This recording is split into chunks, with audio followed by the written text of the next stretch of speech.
Hello and welcome to my YouTube channel. इस video में आप लोग जानेंगे जॉन लॉक के बारे में, उनका सामाजिक अनुबंध और उनकी कुछ महत्वपूर्ण ग्रंथ या रचनाएं जिसके बारे में आप जानने वाले हैं। इससे पहले जो वेस्टर्न पॉलिटिकल थॉट में मैंने आपको प्लेटो पढ़ाया है, उसका लिंक आपको मिल जाएगा डिस्क्रिप्शन में। वेस्टर्न पॉलिटिकल थॉट का पूरा प्लेलिस्ट का लिंक आप चाहे तो जाकर देख सकते हैं।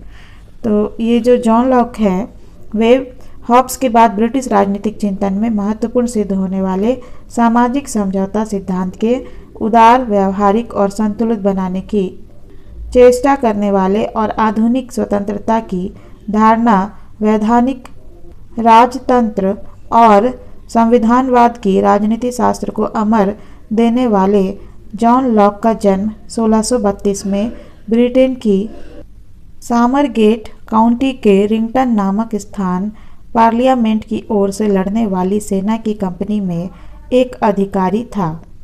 वह एक मेधावी छात्र था जिसकी शिक्षा दीक्षा ऑक्सफोर्ड में हुई थी। जॉन लॉक जो है एक मेधावी छात्र थे जिनकी शिक्षा दीक्षा कहाँ हुई थी? ऑक्सफोर्ड में।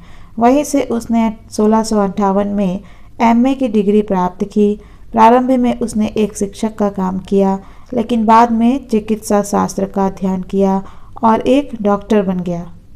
सन 1666 में उसका परिचय तत्कालीन प्रसिद्ध राजनीतिज्ञ और हीवल दल व्हिग पार्टी के संस्थापक सेफ्ट सबरी के अर्ल लॉर्ड एस्ले से हुआ। इसका उसके जीवन पर गहरा प्रभाव पड़ा क्योंकि इस परिचय के कारण उसे ब्रिटिश राजनीतिज्ञों से घनिष्ठ संपर्क में आने का अवसर मिला। बाद में सन 1672 में सेफ्टसबरी के कुछ ही समय बाद ब्रिटिश शासन के नष्ट होने के कारण सेफ्टसबरी को त्याग पत्र देना पड़ा। फलतः लॉक को भी अपने पद से अलग होना पड़ा। एक डॉक्टर होते हुए भी उसने आजीवन एक रोगी का जीवन व्यतीत किया। अतः पद से अलग होने के बाद वह रोग के इलाज के लिए फ्रांस चला गया। 1679 में सेफ्टसबरी के पुनः पदारूढ़ होने पर लॉक इंग्लैंड लौट आया और उनके साथ काम करने लगा, लेकिन 1681 में फिर से पुनः स्थिति में परिवर्तन हो गया और उसे अपने प्राणों की रक्षा के लिए हॉलैंड भाग जाना पड़ा। 1683 में हॉलैंड में ही उसने अपने ग्रंथों का लेखन कार्य प्रारंभ किया। 1688 में इंग्लैंड में रक्तहीन क्रांति ब्लडलेस रिवॉल्यूशन हुई। इस क्रांति के कारण निरंकुश राजतंत्र के समर्थक स्टुअर्ट वंशी राज जेम्स द्वितीय को गद्दी से उतार दिया गया और उसके स्थान पर संसद की प्रभुता को स्वीकार करने वाले जेम्स की पुत्री मेरी तथा उसके पति विलियम ऑफ ऑरेंज को संयुक्त रूप से इंग्लैंड की राजगद्दी पर बिठाया गया। इन परिवर्तन को गौरवपूर्ण क्रांति ग्लोरियस रिवॉल्यूशन के नाम से भी पुकारा जाता है। सिद्धांतों का बड़ा प्रबल और युक्त ढंग से समर्थन किया। उसे इस क्रांति का दार्शनिक भी कहा जाता है। क्रांति से उत्पन्न अनुकूल परिस्थितियों का वह अधिक दिनों तक उपभोग नहीं कर सका। सन 1704 में 72 वर्ष की अवस्था में उसका देहावसान हो गया। लॉक की रचनाएं कुछ इस प्रकार है। Works of lock. लॉक ने राजनीति शास्त्र, धर्मशास्त्र, अर्थशास्त्र, शिक्षा, दर्शन एवं विज्ञान आदि विभिन्न विषयों पर 30 से अधिक पुस्तकों की रचना की। राजनीति शास्त्र की दृष्टि से उसकी कुछ रचनाएं महत्वपूर्ण हैं, तो जैसे कि सहिष्णुता पर पहला पत्र 1689, अ लेटर ऑन टॉलरेशन। शासन पर 2 प्रबंध 1690 में प्रकाशित हुई, टू ट्रीटीजेस ऑन गवर्नमेंट। मनुष्य स्वभाव के संबंध में निबंध 1690, ऐसे कंसर्निंग ह्यूमन अंडरस्टैंडिंग। सहिष्णुता पर दूसरा पत्र 1690, सेकेंड लेटर ऑन टॉलरेशन। सहिष्णुता पर तीसरा और चौथा पत्र 1692, third and fourth letter on toleration. Caroline के संविधान के मूल तत्व 1692, the fundamentals of constitution of Caroline. इन सभी रचनाओं में उसकी शासन पर 2 प्रबंध प्रमुख और महत्वपूर्ण रचना है।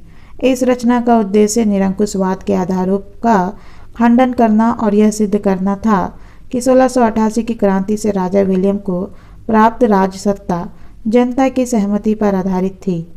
इस पुस्तक के प्रथम भाग में उसने सर रॉबर्ट फिल्मर द्वारा लिखित पुस्तक पेट्रियार्का में प्रतिपादित राजा के दैवी अधिकारों के सिद्धांत का खंडन किया और दूसरे भाग में हॉब्स द्वारा लेवियाथन में प्रतिपादन निरंकुशवाद का विरोध किया।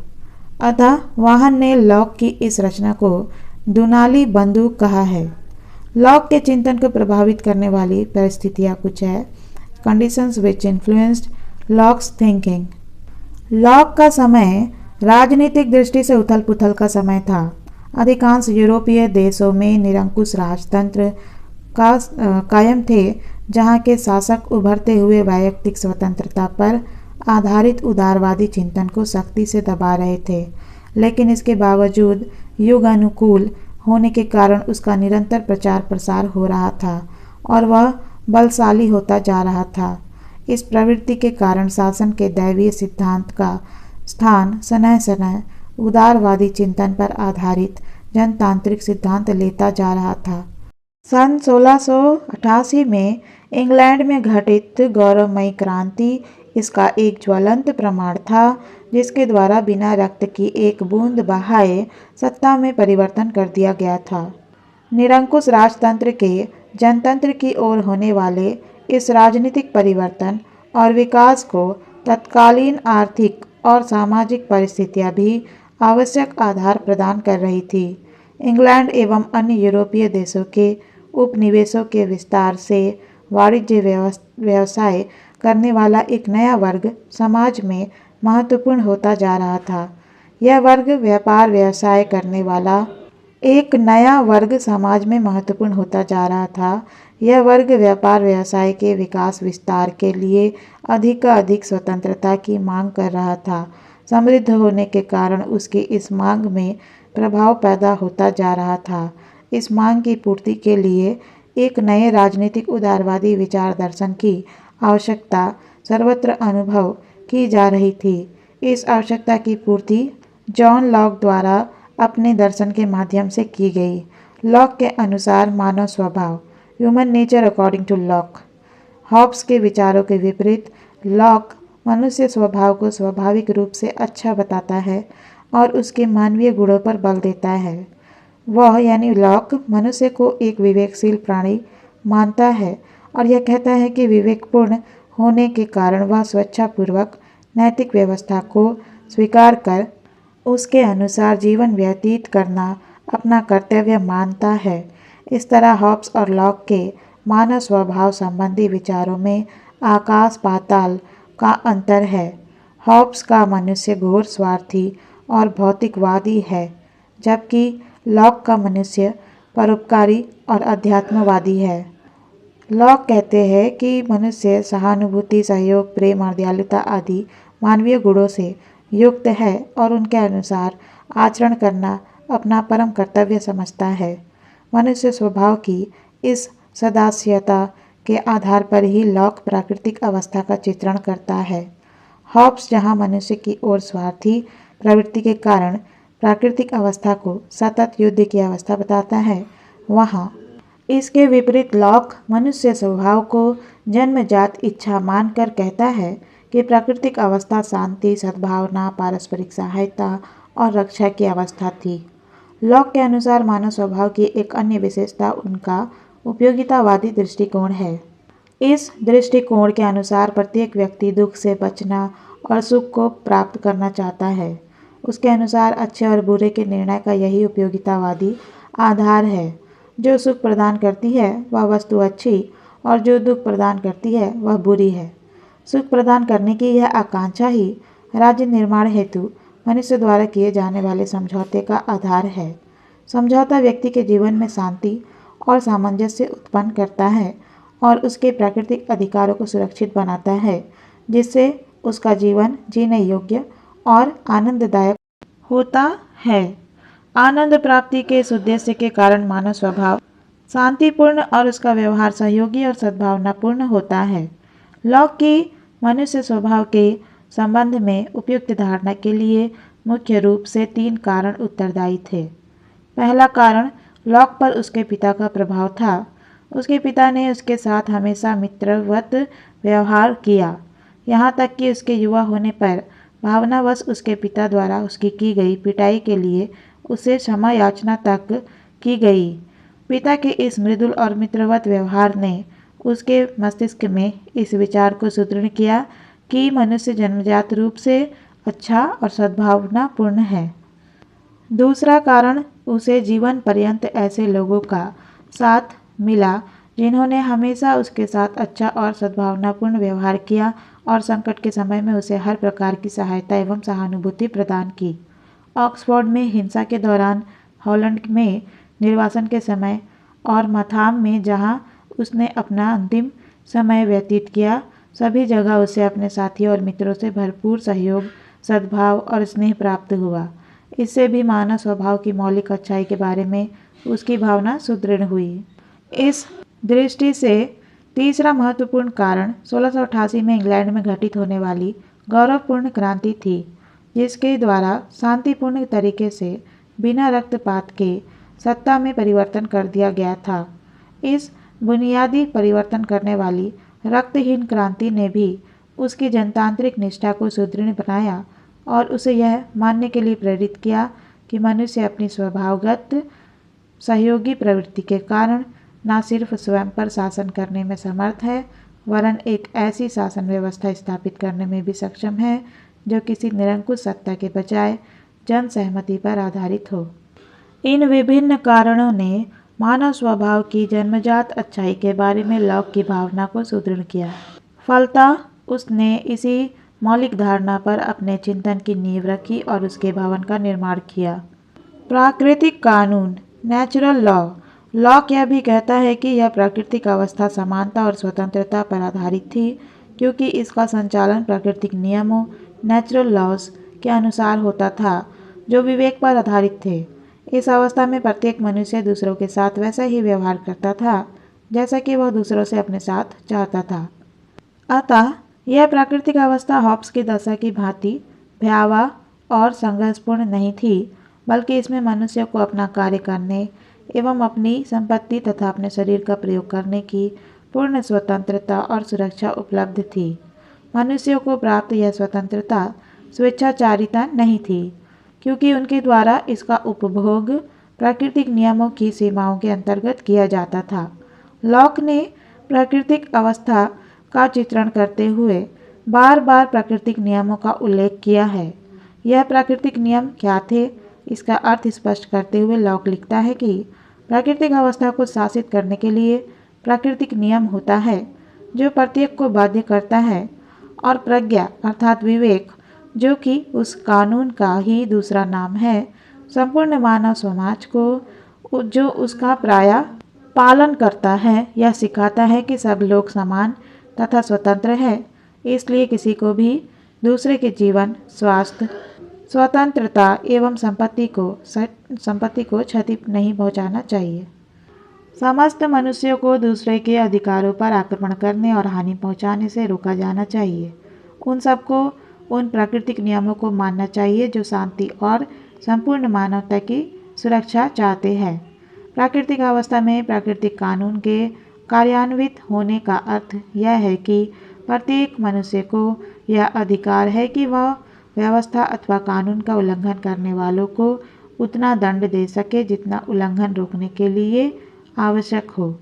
लॉक के अनुसार प्राकृतिक अधिकार, natural rights according to lock.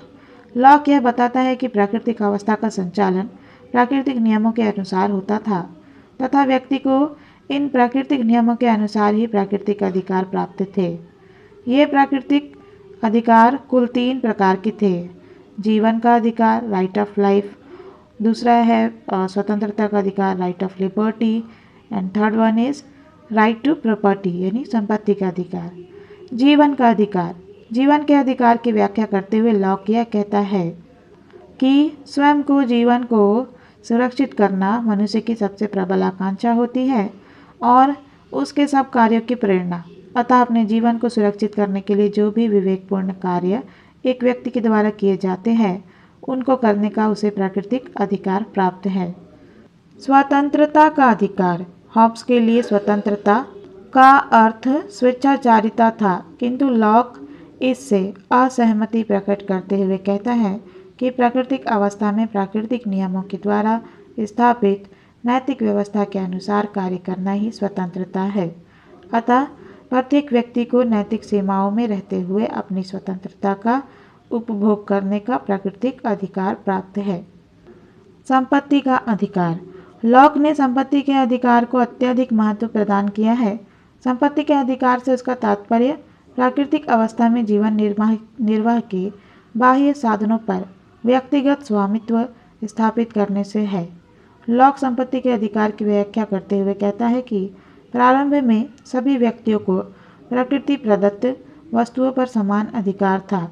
अतः संपूर्ण संपत्ति सामूहिक संपत्ति थी, किंतु जब कोई व्यक्ति इन प्राकृतिक प्रदत्त वस्तुओं को अपने श्रम में उपयोगी बना लेता है तो उन पर उसका व्यक्तिगत अधिकार हो जाता है। इस तरह मनुष्य के श्रम के माध्यम से व्यक्तिगत संपत्ति का निर्माण होता है।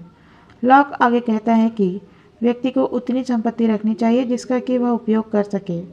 लॉक जीवन को धारण करने के लिए संपत्ति के अधिकार को अत्यधिक महत्व देता है और उसमें जीवन और स्वतंत्रता के अधिकारों को भी सम्मिलित कर लेता है।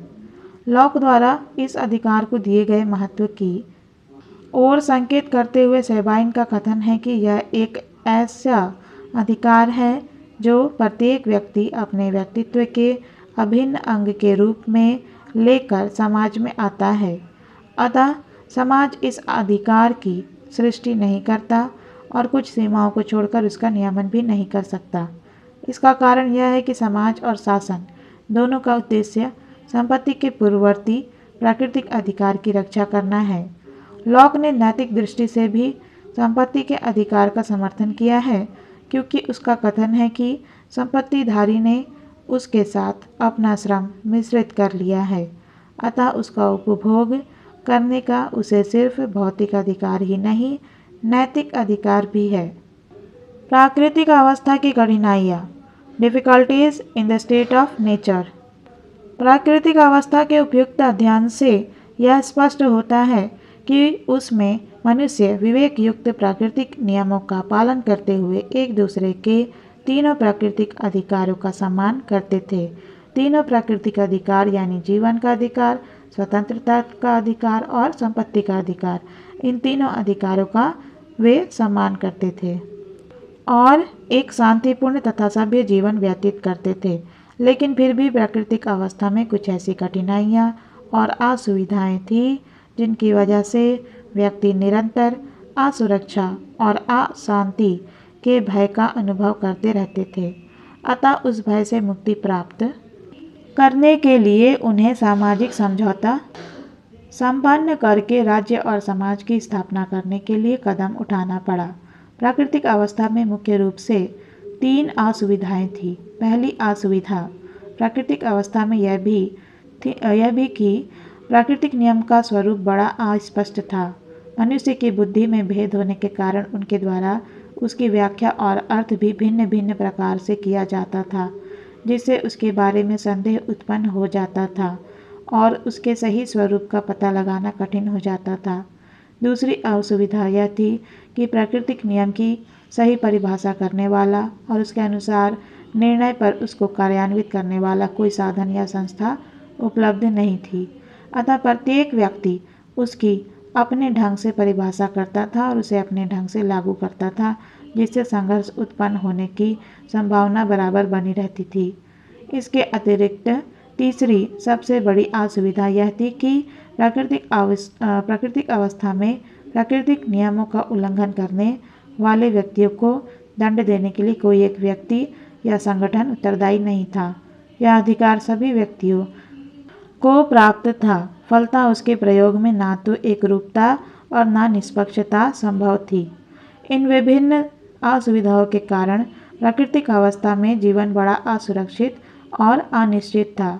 ऐसी अनिश्चितता और असुरक्षा की स्थिति को समाप्त करने के लिए और मनुष्य जीवन को पूर्णतः नैतिक और निरापद बनाने के लिए एक सुस्पष्ट नियम निर्मित करने वाली, उनको कार्यरूप में परिणत कराने वाली तथा उनका उल्लंघन करने वालों को निष्पक्षतापूर्वक दंड देने वाली व्यवस्था की आवश्यकता थी। इस आवश्यकता की पूर्ति करने के लिए प्राकृतिक अवस्था में रहने वाले लोगों के द्वारा एक सामाजिक समझौता सोशल कॉन्ट्रैक्ट करके आवश्यक व्यवस्था की स्थापना की गई। सामाजिक समझौता और उसकी विशेषताएं, social contract and it's chief characteristics. प्राकृतिक अवस्था में विद्यमान विभिन्न असुविधाओं को दूर करने के लिए लॉक के अनुसार व्यक्तियों ने मिलकर एक समझौता किया। यह समझौता समाज के सब व्यक्तियों ने मिलकर सब व्यक्तियों के साथ किया, जिससे समाज और राज्य की उत्पत्ति हुई। इस समझौते का उद्देश्य मानव के जीवन, स्वतंत्रता और संपत्ति की आंतरिक और बाह्य संकटों से रक्षा करना था। इस उद्देश्य की पूर्ति हेतु व्यक्ति के द्वारा जिन प्राकृतिक अधिकारों का परित्याग किया गया वे थे स्वयं के द्वारा प्राकृतिक कानून का अर्थ करने, उसे व्यवहार में लाने और उसके उल्लंघनकर्ता को दंड देने के अधिकार। लॉक द्वारा प्रतिपादित समझौते के विश्लेषण से हमें उसकी जो विशेषताएं दृष्टिगोचर होती है वो इस प्रकार है। इस समझौते द्वारा व्यक्ति हॉब्स की तरह अपने सभी अधिकारों का त्याग नहीं करते। वे केवल प्राकृतिक कानून की व्याख्या करने, उसे कार्यान्वित करने तथा भंग करने वाले को दंड देने के अधिकार का ही परित्याग करते हैं। अन्य जीवन, स्वतंत्रता और संपत्ति के अधिकार अपने पास सुरक्षित रखते हैं और उनके द्वारा राजनीतिक नियंत्रण को सीमित करते हैं। व्यक्ति अपने अधिकार लेवियाथन जैसे किसी महादैत्य को समर्पित नहीं करते हैं, वरन समष्टि रूप से संपूर्ण समुदाय को समर्पित करते हैं। लॉक द्वारा प्रतिपादित समझौते के फलस्वरूप उत्पन्न होने वाला समाज और राज्य हॉब्स के लेवियाथन जैसा असीम अधिकार संपन्न, सर्वशक्तिशाली तथा संपूर्ण प्रभुसत्ता संपन्न नहीं है, वरन वह दोहरे नियंत्रण से युक्त है। पहला नियंत्रण तो व्यक्ति का जीवन, स्वतंत्रता और संपत्ति के आदेय अधिकार है और दूसरा नियंत्रण प्राकृतिक नियम है जिनसे स्वयं राज्य भी बंधा हुआ है। इस ओर संकेत करते हुए लॉक स्वयं कहता है कि प्राकृतिक नियम के बंधनों का राजनीतिक समाज में अंत नहीं होता है। अतः लॉक का समाज हॉब्स के समाज के समान असीमित और अमर्यादित अधिकार और सत्ता से संपन्न नहीं है। अगर वह अपने अधिकारों और प्राकृतिक नियमों का अतिक्रमण करके अपने कर्तव्यों से विमुख होता है तो ऐसी स्थिति में जनता उसके विरुद्ध विद्रोह करने का अधिकार रखती है। अतः लॉक का समाज दास्ता का पट्टा नहीं, वरन स्वतंत्रता का घोषणा पत्र है।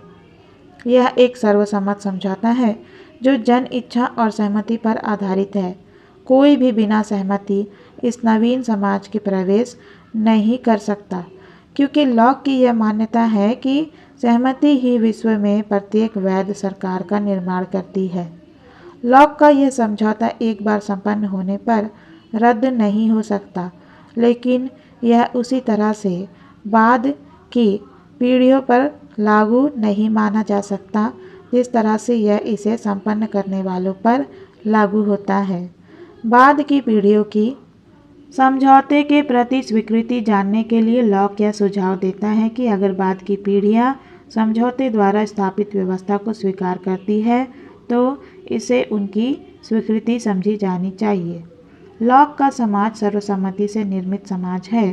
सर्वसम्मति का यह सिद्धांत बहुमत के शासन, मेजॉरिटी रूल के सिद्धांत को जन्म देता है, क्योंकि हर प्रश्न पर सर्वसम्मति प्राप्त करना व्यवहारिक नहीं है। अतः उसके संबंध में निर्णय बहुमत के माध्यम से ही किया जा सकता है।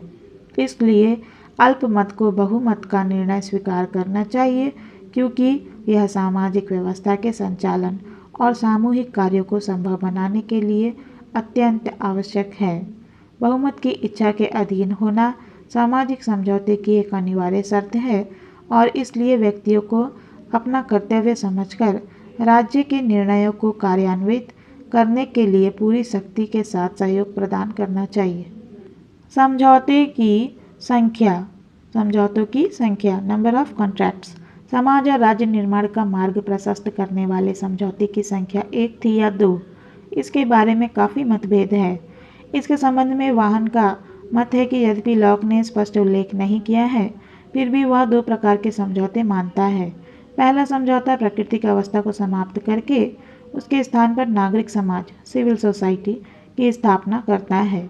इस समझौते के संपन्न होने के पश्चात दूसरे समझौते के द्वारा व्यक्ति राज्य का निर्माण करते हैं, जिसके द्वारा मूल समझौते में स्वीकार की गई शर्तों को कार्य रूप में परिणत करने के लिए एक शासन व्यवस्था स्थापित की जाती है।